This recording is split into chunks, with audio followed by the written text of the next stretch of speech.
Hi guys and welcome back to my channel FZ classes. तो guys आज है तारीख 16 मार्च और है वेडनेसडे। आज की तारीख से इंपॉर्टेंट करंट अफेयर की न्यूज़ को एनालाइज करेंगे। तो चलिए शुरू करते हैं। पहला आर्टिकल है dialogue between India and Canada, यानी कि इंडिया और कनाडा के बीच में क्या हो रहे हैं, डायलॉग्स हो रहे हैं। उनके बारे में आज हम सब कुछ एक्सप्लेन करेंगे, यानी कि हम उनको क्या करेंगे, पूरी तरीके से डिटेल में समझेंगे। ये बिजनेस स्टैंडर्ड में भी आया था। न्यूज़ क्या है, क्योंकि इंडिया और कनाडा की क्या है, 5th मिनिस्ट्रियल डायलॉग हुए हैं। किस चीज़ पर? ट्रेड और इन्वेस्टमेंट पर, दिल्ली में। Ministers underline the significance of the MDTI as the institutional mechanism for going robust bilateral trade and investment ties दोनों के बीच में जानेंगे कैसे देखने को मिले हैं। Economic cooperation between both countries. देख लेते हैं मीटिंग के हाईलाइट्स क्या हैं, क्योंकि इंडिया ने क्या करा, अभी कनाडा के साथ सैपा साइन किया है। सैपा मैंने बहुत बार वीडियोस में पढ़ाया है। सैपा क्या होता है, एक फ्री ट्रेड है, लेकिन ये फ्री ट्रेड से बहुत ज़्यादा बेनिफिट इसमें देखने को मिलेगा, क्योंकि फ्री ट्रेड एग्रीमेंट में सिर्फ कुछ ड्यूटीज़ और टैक्सेज हटाए जाते हैं गुड्स और सर्विस से, जबकि सैपा से सब कुछ हटा दिया जाता है, यानी कि ड्यूटीज़, बैरियर्स। तो सैपा क्या है, कॉम्प्रहेंसिव इकोनॉमिक पार्टनरशिप एग्रीमेंट, जो इंडिया और कनाडा के बीच में साइन हुआ है। दोनों कंट्री ने क्या करा है, बात करी है, डिसाइड करा है कि हम रिस्टार्ट करेंगे किस चीज़ को, अपने सैपा को। सैपा के बारे में जान लेते हैं। India Canada had derailed amid the कोविड-19 में इंडिया कनाडा ने रिस्टार्ट किया था इंडिया के साथ सितंबर 2021 में। बायलैटरल गुड्स ट्रेड दोनों कंट्रीज के बीच में अभी तक कितना हुआ है, $6.3 बिलियन 2021 में। And two sides agree that a comprehensive trade agreement would help bolster trade and investment को क्या करेगा, फ्लो करेगा। देख लेते हैं इंडिया और कनाडा के रिलेशंस कैसे हैं, इंडिया और कनाडा के बायलैटरल टाइज कैसे हैं। तो यहाँ पर क्या है, आपको spending, economic engagement, regular high level पर इंटरेक्शन देखने को मिलेगा, प्लुरलिज्म देखने को मिलेगा। दोनों कंट्रीज़ में मजबूत क्या देखने को मिलेगी, स्ट्रॉन्ग डेमोक्रेसी देखने को मिलेगी। पीपल टू पीपल टाइज देखने को मिलेगा। प्राइम मिनिस्टर जो हमारे थे नरेंद्र मोदी जी, वो क्या हुए थे, कनाडा में विजिट करा था उन्होंने अप्रैल 2015 में, बायलैटरल रिलेशंस को, स्ट्रेटेजिक पार्टनरशिप को स्ट्रॉन्ग बनाने के लिए। बायलैटरल मैग्नीज्म दोनों कंट्रीज़ के कैसे हैं, दोनों कंट्रीज़ क्या करती है, किस चीज़ पर काम कर रही हैं, मिनिस्ट्रियल लेवल स्ट्रेटेजी पर। ट्रेड एंड एनर्जी डायलॉग दोनों के बीच में चलते रहते हैं। Foreign office consultations and other sector specific joint working group JWG पर क्या कर रही है, दोनों तरफ से काम चल रहा है। इकोनॉमिक रिलेशन कैसे हैं, यानी कि हमने अभी कितना कितना ट्रेड कनाडा से किया है। तो bilateral trade in a goods amount to $6.73 billion हमने क्या 2019-20 में ट्रेड एक्सपोर्ट किया है, इससे कनाडा से। और हमने इंपोर्ट कितना किया है, $3.88 बिलियन, यानी कि हमने क्या करा है, एक्सपोर्ट ज़्यादा किया है कनाडा से, जबकि इंपोर्ट क्या करा है, हमने कम किया है। बायलैटरल ट्रेड सर्विस के मामले में क्या है, 2021 में हमने क्या करा है, 3.10 बिलियन करा है।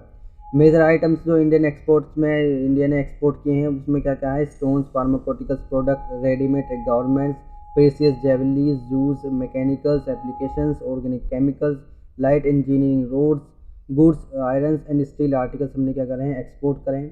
और इंपोर्ट क्या कर रहा है कनाडा से, हमने roots, tubers, news prints, wood pulps, asbestos, potash, iron, scraps, copper, minerals and industry chemical, हमने क्या करा है, बहुत सारी चीज़ें इंपोर्ट करी हैं कनाडा से। अब हमारी क्या है, सर्विस बहुत अच्छी है। हमारे 3 सेक्टर आते हैं, आप सब जानते हो, एक प्राइमरी, सेकेंडरी और टर्शरी। टर्शरी में क्या आता है, सर्विस सेक्टर। पहले में तो गुड्स आता है, तीसरे में क्या आता है, सर्विस आता है। तो सर्विस हमारी क्या है, हर देश में क्या है, बहुत अच्छी है। सर्विस का मतलब जो हमारे लोग हैं वो क्या करते हैं, बाहर जाके काम करते हैं, और फिर वो क्या करते हैं, इंडिया में पैसा भेजते हैं, जिसकी वजह से क्या है, GDP में बहुत ज़्यादा इंक्रीज देखने को मिलता है। तो हमारी सर्विस क्या है, हर कंट्रीज़ में बहुत ज़्यादा है, क्योंकि हमारा क्या है, डायस्पोरा हर कंट्री में आपको देखने को मिलेगा, यानी कि यहाँ के पीपल आपको बहुत सारी कंट्रीज़ में देखने को मिलेंगे। तो कनाडा में भी क्या है, इंडिया के पीपल बहुत सारे देखने को मिलेंगे। अब इंडिया और कनाडा के रिलेशन साइंस एंड टेक में देख लेते हैं। दोनों Indo Canadian science and technology में कोऑपरेशन करते हैं। अपने प्राइमरली फोकस करते हैं किस चीज़ पर, रिसर्च एंड डेवलपमेंट पर, IP पर, प्रोसेसेस, प्रोटोटाइप्स और प्रोडक्ट्स पर क्या करते हैं, दोनों फोकस कर रहे हैं। कनाडा एक पार्टनर देखने को मिलेगा आपको। टेक्नोलॉजी समिट 2017 जो हुई थी, उसमें कनाडा एक पार्टनर कंट्री था। Department of biotechnology under ICI impacts programme में भी इम्प्लीमेंट किया है। दोनों ने हेल्थ केयर में, agri, biotechs and waste management में भी दोनों क्या करते हैं, कोऑपरेशन अच्छा है दोनों कंट्रीज़ का। स्पेस के मामले में देख लेते हैं, इंडिया और कनाडा क्या कर रहे हैं, सक्सेसफुल कोऑपरेटिव कर रहे हैं दोनों को, commercial relation in the field of space 1990 से। किस चीज़ में, जैसे हम बहुत सारी सैटेलाइट्स लॉन्च करते हैं, observation satellites, earth observation satellites, space mission बहुत सारे चलाते हैं। तो क्या करते हैं, दोनों के ग्राउंड में क्या है, दोनों क्या करती हैं, दोनों कंट्रीज आपस में सपोर्ट करती हैं। इसरो और कैनेडियन स्पेस एजेंसी, आपको हमारे यहाँ इसरो है जैसे, और कनाडा में कैनेडियन स्पेस एजेंसी CSA है। दोनों ने मेमोरेंडम ऑफ अंडरस्टैंडिंग साइन किया था in the field of exploration and utilization of outer space in October 1996 and March 2003 में। जैसे यहाँ पर आपको इसरो देखने को मिलेगी, ऐसी क्या है, कनाडा में एक अंतरिक्ष है जो लॉन्च की थी, जिसने बहुत सारी नैनो सैटेलाइट्स को लॉन्च किया है कनाडा की तरफ से। इसरो की जब 100th सैटेलाइट PSLV ने लॉन्च की थी 12 जनवरी 2018 में, जब भी क्या करी थी, कनेडिया ने फर्स्ट लियो यानी कि लो अर्थ ऑर्बिट सैटेलाइट को लॉन्च किया था इंडियन स्पेस एयरक्राफ्ट से, इंडियन स्पेस पोर्ट से, जो श्रीहरिकोटा आपको आंध्र प्रदेश में देखने को मिलेगा। अब इंडिया और कनाडा के रिलेशन एजुकेशन के मामले में देख लेते हैं। आपको बहुत सारे स्टूडेंट्स क्या इंडिया के कनाडा में देखने को मिलेंगे जो पढ़ने के लिए जाते हैं। रिसेंटली इंडिया ने क्या कराया, फॉरेन स्टूडेंट्स स्टडिंग में कनाडा में इंडिया ने टॉप कराया, यानी कि सबसे ज़्यादा लोग कनाडा में इंडिया के देखने को मिलेंगे। और एक मेमोरेंडम ऑफ अंडरस्टैंडिंग में साइन कर रखा है इंडिया और कनाडा ने, हायर एजुकेशन 2010 जो साइन किया था कनाडा के साथ, जिसमें क्या करा था, फरवरी 2018 में उसको रिन्यू किया गया था। सिक्योरिटी और डिफेंस के मामले में देख लेते हैं। इंडिया और कनाडा कोलैबोरेट करते हैं इंटरनेशनल फोरम में, पार्टिकुलरली UN में, दोनों में क्या है, दोनों का पार्टिसिपेशन है। G20 में आपको दोनों देखने को मिलेंगे, G7 में भी आपको दोनों देखने को मिलेंगे। G7 में Germany, UK, France, Canada, US, Italy, Japan, आपको ये सब देखने को मिलेंगे। देख लेते हैं G7 को याद करने की ट्रिक क्या है, तो इसकी ट्रिक सिंपल है, जूस G7, जूस GF, तो जूस से क्या हो जाएगा, जूस से आपको जापान देखने को मिलेगा, और यू से यूनाइटेड स्टेट यानी कि US आपको देखने को मिल जाएगा। फिर इंग्लैंड, फ्रांस, जर्मनी, इटली, ये सब आपको देखने को मिलेगा। और G8 में हम अगर रशिया को जोड़ दें तो उससे क्या होगा, वो G8 कंट्रीज बन जाएंगी। लेकिन रशिया को कर दिया गया है, G8 से हटा दिया गया है, क्योंकि 2014 में आप जानते होंगे उसने क्रीमिया को हत्या लिया था, इस वजह से इसको क्या कर दिया गया है, इससे हटा दिया गया है। पीपल टू पीपल इंटरेक्शन आपको रशिया, कनाडा और इंडियन लोगों के बीच में देखने को मिलेगा। अब देख लेते हैं इंडिया और कनाडा के रिलेशन कैसे हैं कल्चरल एक्सचेंज में। तो कनाडा एक कंट्री है जो कि फोकस करती है 48th international film festival India का भी गोवा में जो हुआ था, वो भी कनाडा में बनाया गया था नवंबर 2017 में। आपको इंडियन लोग बहुत सारे क्या होंगे, फिल्म सिटी में इंडियन के लोग भी आपको कनेडियन देखने को मिलेंगे। इंडिया के कनाडा के पार्लियामेंट में क्या होती है, दिवाली भी सेलिब्रेट होती है। लास्ट 18 ईयर से दिवाली वहाँ पर भी सेलिब्रेट हो रही है। अब कोविड-19 पेंडेमिक में देख लेते हैं दोनों का कोऑपरेशन कैसा रहा है। तो हमने क्या करा है, ये भी इस फाइट्स में भी क्या है, दोनों के रिलेशन अच्छे रहे हैं, यानी कि repatriations flights special charter flights were operated by the Canadian high commission and facilitated by the Indian to evacuate stranded Canadian national from India, यानी कि बहुत सारी वैक्सीन हमने क्या करी थी, कनाडा में भेजी थी। सप्लाई ऑफ मेडिसिन, हमने बहुत सारी मेडिसिन भी जब कोविड-19 के दौरान हमने क्या करी थी, कनाडा में भेजी थी, जिसमें सबसे पहले आता है हाइड्रोक्सीक्लोरोक्विन, जो कि बहुत ज़्यादा इंपॉर्टेंट थी उस टाइम पे। ये हमने एक्सपोर्ट किया था। Total of 12.34 crore paracetamol tablets, 5 crore hydroxychloroquine tablets and 3510 kg of हमने हाइड्रोक्लोरिन सल्फेट यानी कि USP IPI को कनाडा में भेजा था। तो आई होप गाइज आपको आर्टिकल समझ में आया होगा। नेक्स्ट आर्टिकल है, ये छोटा सा आर्टिकल है, यानी कि इंपॉर्टेंट डेज है, यानी कि इंपॉर्टेंट डेज मतलब कि 14 मार्च को कौन सा डेज मनाया गया था। 14 मार्च 2022 को पाई डे मनाया गया था। पाई डे क्या होता है, पाई तो आप सब जानते होंगे, मैथ्स में हमने पढ़ा होगा। पाई की वैल्यू हम याद रखते हैं कि 22/7 होती है और 3.14 होती है। अब इसके बारे में थोड़ी सी इसकी हिस्ट्री जान लेते हैं, फैक्चुअल इन्फॉर्मेशन।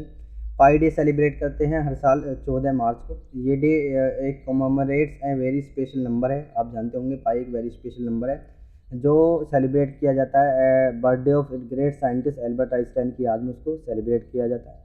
पाई एक क्या है, पाई एक कांस्टेंट नंबर है जो कि कितना भी बड़ा सर्कल हो उसका क्या होता है, पाई उसका सेम होता है 3.14। That is for any size of circle the value of pi will be the same. A pi is a constant number है जिसकी अप्रोक्सीमेटली वैल्यू क्या होती है, 3.14 होती है और 22.7 होती है, जिसको हम रिप्रेजेंट करते हैं एक लेटर पाई से। तो नेक्स्ट आर्टिकल है, अभी क्या हुआ है, कुडुकुलम ग्राम पंचायत ने क्या करा है, अवे फ्रॉम रिएक्टर से क्या करा है, मैंने करा है कि आप क्या करो, अवे फ्रॉम रिएक्टर मत बनाओ। तो समझते हैं इस चीज़ को। Against construction of away from reactor, यानी कि अभी क्या हुआ है, कुडुकुलम ग्राम पंचायत ने जो वहाँ पर न्यूक्लियर पावर प्लांट है उसने क्या करा है, हम क्या बना रहे हैं अभी, अवे फ्रॉम रिएक्टर बना रहे हैं।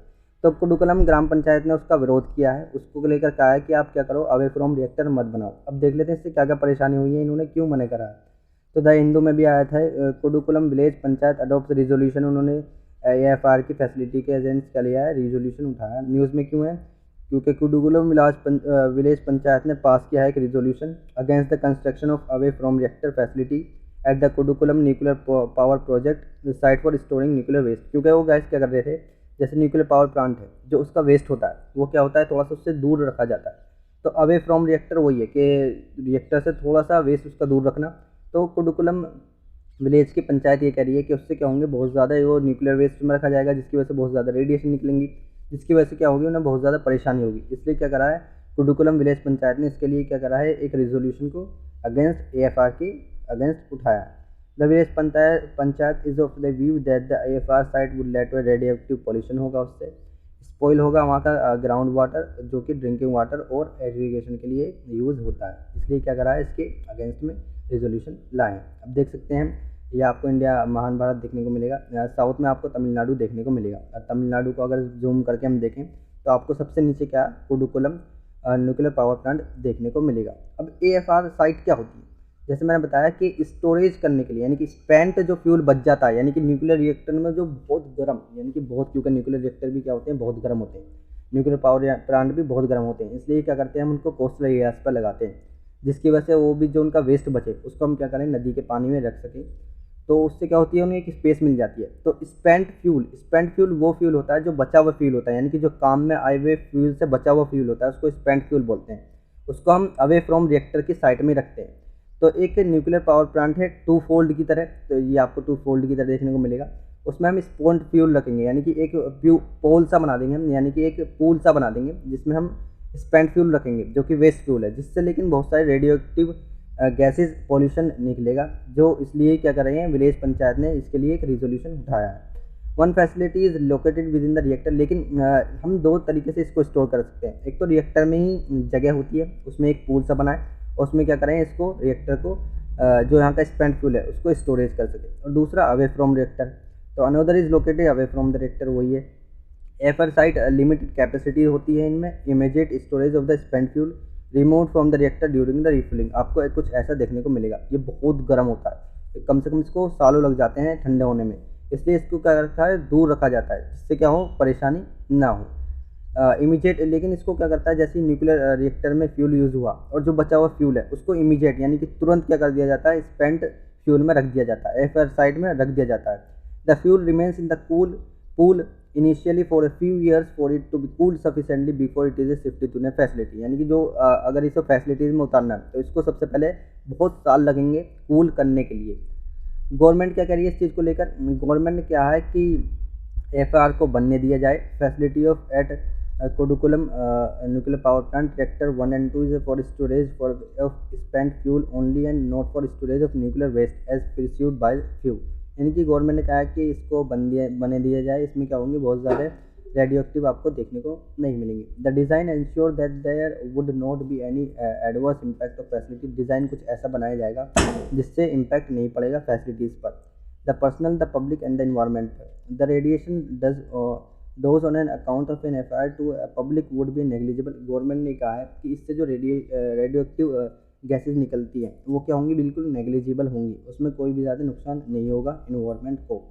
Compare to the exposure from the natural radiation background sources like sun, जैसे सोइल और सन से रेडिएशन निकलती हैं, इसकी भी रेडिएशन क्या होगी, थोड़ी ही मात्रा में आपको देखने को मिलेंगी। अब रेडियो एक्टिविटी के बारे में थोड़ा सा जान लेते हैं। तो एक स्पॉन्टेनियस इमिशन है पार्टिकल्स का, वेव्स का, अनस्टेबल न्यूक्लियर सम एलिमेंट से जो निकलती है। इसके 3 टाइप्स होते हैं, जो कि सबसे पहला होता है अल्फ़ा, दूसरा होता है बीटा और तीसरा होता है gamma. Alpha particle positively charge होता है जिसको हम हीलियम एटम भी बोलते हैं। बीटा पार्टिकल्स क्या होता है, नेगेटिवली चार्ज होता है जिसको हम इलेक्ट्रॉन्स बोलते हैं। और गामा रेज क्या होती है, न्यूट्रल इलेक्ट्रोमैग्नेटिक रेडिएशन होती है। Radio active elements naturally found होते हैं अर्थ क्रस्ट में, यूरेनियम, थोरियम, एक्टीनियम और 3 non natural occurring radio active metal आपको ये देखने को मिलेंगे। इसकी एसआई यूनिट आपको बैक्यूरल देखने को मिलेगी और क्यूरी में इसको भी हम क्या कर सकते हैं, मेजर कर सकते हैं। अब देख लेते हैं इससे कुछ फैक्चुअल इन्फॉर्मेशन। अगर हम 1 इंच के टोल में क्या करें, यूरेनियम में आग लगाएं, एक पैलेट में यूरेनियम में आग लगाएं, तो इतनी ही एनर्जी उससे क्या होगी, अमिट होगी, जितनी 17,000 cubic feet of natural gas से होती है, जितनी 149 गैलन ऑफ ऑयल से होती है, जितनी 1 टन ऑफ कोयल से जलाएं। मतलब इसका कि अगर हम 1000 किलो कोयल जलाएंगे तो जितनी एनर्जी उससे प्रोड्यूस होगी, इतने 1 इंच के फ्यूल पैलेट से एनर्जी क्या होगी, इमिशन होगी। तो इसका बहुत ज़्यादा एनर्जी क्या होती है, यूरेनियम से आपको देखने को मिलती है। अब थोरियम और यूरेनियम के बारे में जान लेते हैं। थोरियम का आपको एटॉमिक नंबर 90 देखने को मिलेगा और यूरेनियम का 92 देखने को मिलेगा। थोरियम का सिंबल आपको TH देखने को मिलेगा और यूरेनियम का U देखने को मिलेगा। अब एक क्वेश्चन देख लेते हैं जो UPSC PYQ 2012 में आया था। To meets its rapidly growing energy demand, some opine that India should pursue research and development on thorium as the future fuel of nuclear energy. In this context, what advantage does thorium hold our thorium? यानी कि पूछा है कि thorium के advantage क्या हैं uranium को लेकर। तो सबसे पहला स्टेटमेंट है थोरियम एक बहुत ज़्यादा एबेडेंट है नेचर में, ये देन यूरेनियम से, ये सही बात है कि थोरियम बहुत ज़्यादा मिलता है नेचर में। On the basis of per unit mass of mind mineral thorium can generate more energy, यानी कि थोरियम बहुत ज़्यादा एनर्जी जनरेट कर सकता है यूरेनियम से भी ज़्यादा। थोरियम प्रोड्यूस कर सकता है less harmful waste compare to uranium. तो इसका आंसर आपको डी देखने को मिलेगा 1 2 3। अब रेडियो एक्टिविटी के सोर्सेज क्या हैं ये भी जान लेते हैं। नेचुरली रेडियो एक्टिव एलिमेंट्स हमें एक्वेटिक सिस्टम में मिलती है, जैसे कि नॉर्म सीरीज जो है वो रेडियो एक्टिव एलिमेंट्स ही हैं। उसमें क्या करती है, हमें बहुत ज़्यादा रेडियो एक्टिव देखने को मिलती है। दूसरा सोर्स क्या है इसको लेकर, तो दूसरा सोर्स है मैग्मा। मैग्मा जब कूल डाउन हो जाता है तो उससे भी क्या मिलती है, हमें रेडियो एक्टिविटी मिलती है। मैग्मा भी बहुत ज़्यादा रेडियो एक्टिविटी रिलीज करता है। अब मेड सोर्स क्या है रेडियो एक्टिविटी को लेकर, सबसे पहला है न्यूक्लियर रिएक्टर। न्यूक्लियर रिएक्टर क्या करते हैं, बहुत ज़्यादा रेडियो एक्टिविटी छोड़ते हैं। दूसरा है nuclear power plants place at in coastal region पे, जैसे मैंने बताया था न्यूक्लियर पावर प्लांट हमेशा कोस्टल रीजन पे होते हैं, जिसकी वजह से उन्हें क्या करा जा सकता है, जल्द से जल्द कूलेंट बना दिया जा सकता है। देख सकते हैं आप ऐसा कुछ ऐसे न्यूक्लियर पावर प्लांट बने होते हैं नदी के किनारे। और फिर हम क्या करते हैं कि उनमें जो वो उनका स्पेंड फ्यूल है वो नदी में ही छोड़ देते हैं, जिसकी वजह से एक्वेटिक लाइफ भी आपको बर्बाद देखने को मिलेगी, यानी कि उनमें भी बहुत ज़्यादा पॉल्यूशन हो जाता है, जिसकी वजह से वो भी मर जाते हैं। मैनमेड क्या थे, dumping of radioactive waste, X rays, MRIs और अदर मेडिकल इक्विपमेंट में भी क्या होता है, रेडियो एक्टिविटी यूज़ होती है, जिसमें भी आपको रेडियो एक्टिविटी वेस्ट देखने को मिलेगा।